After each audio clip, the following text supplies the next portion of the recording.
Team ആർക്കവിന്റെ മറ്റൊരു capsule സീരീസിലേക്ക് എല്ലാവർക്കും സ്വാഗതം. നമ്മൾ ഡിസ്കസ് ചെയ്യുന്നത് കോൺകേവ് മിററിനകത്തുള്ള ഇമേജ് ഫോർമേഷനുമായി ബന്ധപ്പെട്ടാണ്. റേ ഡയഗ്രാം വെച്ചിട്ട് ഇമേജ് കംപ്ലീറ്റ് ചെയ്യാനുള്ള ചോദ്യങ്ങൾ റെഗുലർ ആയിട്ട് നമുക്ക് എക്സാമിന് ചോദിക്കുന്നതായിട്ട് കാണാനായിട്ട് സാധിക്കും. സോ ബേസിക്കലി നമ്മളിപ്പോൾ നോക്കിക്കഴിഞ്ഞാൽ ഇതാണൊരു കോൺകേവ് മിറർ എന്ന് പറയുന്നത്. ഒരു കോൺകേവ് മിറർ ഒരു മിററിനെ സംബന്ധിച്ചിടത്തോളം ദിസ് പർട്ടിക്കുലർ പോയിന്റ്, അതായത് ആ മിററിന്റെ പ്രിൻസിപ്പൽ ആക്സിസ് ഈ പറയപ്പെടുന്ന മിററുമായിട്ട് ടച്ച് ചെയ്യുന്ന പോയിന്റ് നമുക്ക് പോൾ എന്ന് വിളിക്കാം. So this is called focus and this is called centre of curvature. എന്താണ് സെന്റർ ഓഫ് കർവേച്ചർ? ഈ പറയപ്പെടുന്ന മിററിന്റെ കർവേച്ചർ കംപ്ലീറ്റ് ആയിട്ട് നമ്മൾ കംപ്ലീറ്റ് ചെയ്യുകയാണെങ്കിൽ അങ്ങനെ ഫോം ചെയ്യുന്ന സ്ഫിയർ അല്ലെങ്കിൽ സർക്കിളിന്റെ സെന്റർ ആയിട്ട് വരുന്നതാണ് സെന്റർ ഓഫ് കർവേച്ചർ എന്ന് പറയുന്നത്. ഇവിടെ നിന്ന് ഫോർ എക്സാമ്പിൾ സെന്റർ ഓഫ് കർവേച്ചറിന്റെ പോൾ വരെയുള്ള ദൂരത്തെ നമ്മൾ എന്ത് വിളിക്കുന്നു? അതിനെ നമ്മൾ റേഡിയസ് ഓഫ് കർവേച്ചർ എന്ന് വിളിക്കുന്നു. That is represented by capital letter R, that is called radius of curvature.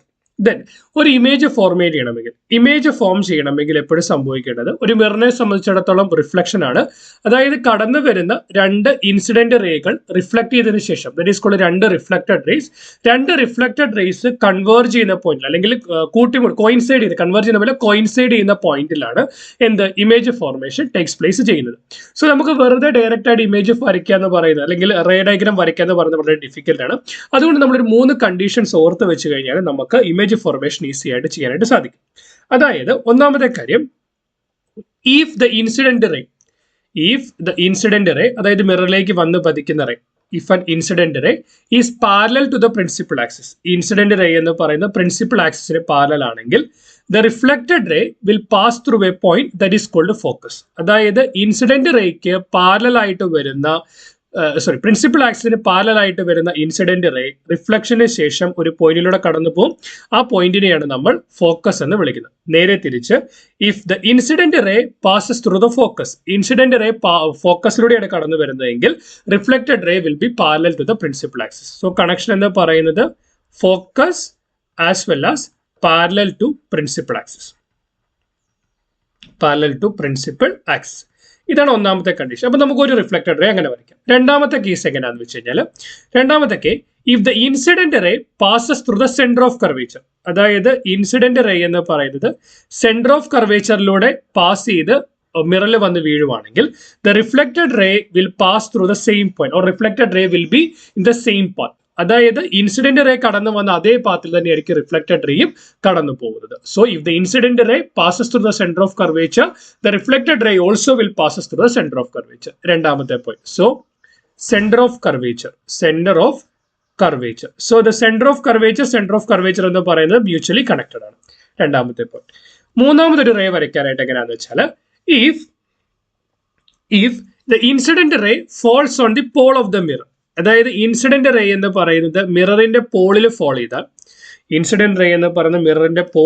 ചെയ്താൽ ഇതൊരു ആംഗിൾ ഉണ്ടാക്കുന്നുണ്ടാവും. എക്സ് എന്ന് പറയുന്ന ഒരു ആംഗിൾ ആണെങ്കിൽ the reflected ray will makes the same angle with the pole. അതായത് ഇവിടെ റിഫ്ലക്ഷൻ സംഭവിക്കും.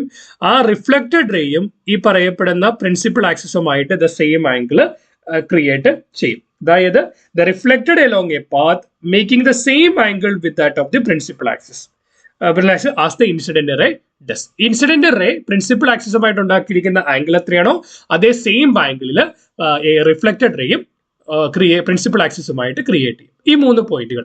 അപ്പൊ ഇത് 3 പോയിന്റുകൾ വെച്ചിട്ട് നമുക്ക് റിഫ്ലക്റ്റഡ് റേ ജനറേറ്റ് ചെയ്യാം. സോ നമ്മളൊരു ക്വസ്റ്റ്യൻ നോക്കിയാൽ, observe the diagram, redraw the diagram complete to show the image. അതായത് ഈ റേ ഡയഗ്രാം മാറ്റി വരച്ചതിന് ശേഷം ഇമേജ് ഫോർമേഷൻ കാണിക്കാം. ചിത്രം നിരീക്ഷിക്കുക, ചിത്രം പകർത്തി വരച്ച് രേഖാചിത്രം പൂർത്തിയാക്കി പ്രതിബിംബം ചിത്രീകരിക്കുക. സോ ബേസിക്കലി നമ്മൾ നോക്കിയാൽ OB എന്ന് പറയുന്നതാണ് ഒബ്ജക്റ്റ്, ഇങ്ങനെ ലൈക്ക് ഒരു ആരോയിട്ട് കാണിക്കുന്നതാവും ഒബ്ജക്റ്റ്. C എന്ന് പറയുന്ന സെന്റർ ഓഫ് കർവേച്ചർ ആണ്. F എന്ന് പറയുന്ന ഫോക്കസ് ആണ്. നമ്മളുടെ ഒന്നാമത്തെ ഇൻസിഡന്റ് റേ നോക്കിയാൽ this is parallel to the principal ആക്സിസിന് പാരലൽ ആയിട്ട് വരുന്ന incident ray after reflection it will pass through the focus. The reflected ray will pass through the focus. ഒന്നാമത്തെ പോയിന്റ് തീർന്നു. Then if the incident ray falls on the pole means അതൊരു angle generate ചെയ്യുന്ന കാണും X എന്ന് പറയുന്നത്. The reflected ray will also makes the same angle. So എന്ന് പറയുന്നത് generate ചെയ്യുന്ന ആംഗിൾ എന്ന് പറയുന്ന X ആണെങ്കിൽ the reflected ray will also makes the same angle. The reflected ray generate ചെയ്യുന്ന ആംഗിൾ എന്ന് പറയുന്നത് സെയിം തന്നെയായിരിക്കും. സോ അതേ ആംഗിൾ ജനറേറ്റ് ചെയ്തുകൊണ്ട് നോർമലുമായിട്ട് അതേ ആംഗിൾ ജനറേറ്റ് ചെയ്ത് ഇതെന്ത് സംഭവിക്കും, ഈ പറയപ്പെടുന്ന റിഫ്ലക്റ്റഡ് റേ കിട്ടും. This two reflected rays are coinciding at this particular point. ഈ ഒരു പർട്ടിക്കുലർ പോയിന്റിൽ കോയിൻസൈഡ് ചെയ്യുന്നു, അവിടെ ഇമേജ് ഫോർമേഷൻ നടക്കുന്നു. So the image is formed between C and F. This is the way in which, so നമ്മൾ incident ray ഇങ്ങനെ കാണിക്കുന്നു, reflected ray should be represented by this particular arrow. ഇങ്ങനെയാണ് നമുക്ക് ray diagram complete ചെയ്യാനായിട്ട് സാധിക്കും. Okay, video useful ആണെന്ന് വിശ്വസിക്കുന്നു. ഇതുപോലെ ഇൻഫോർമേറ്റീവ് കണ്ടന്റ്സ് ലഭിക്കുന്നതിന് വേണ്ടി ചാനൽ സബ്സ്ക്രൈബ് ചെയ്യുക. Keep watching, keep learning. Thanks for watching. By.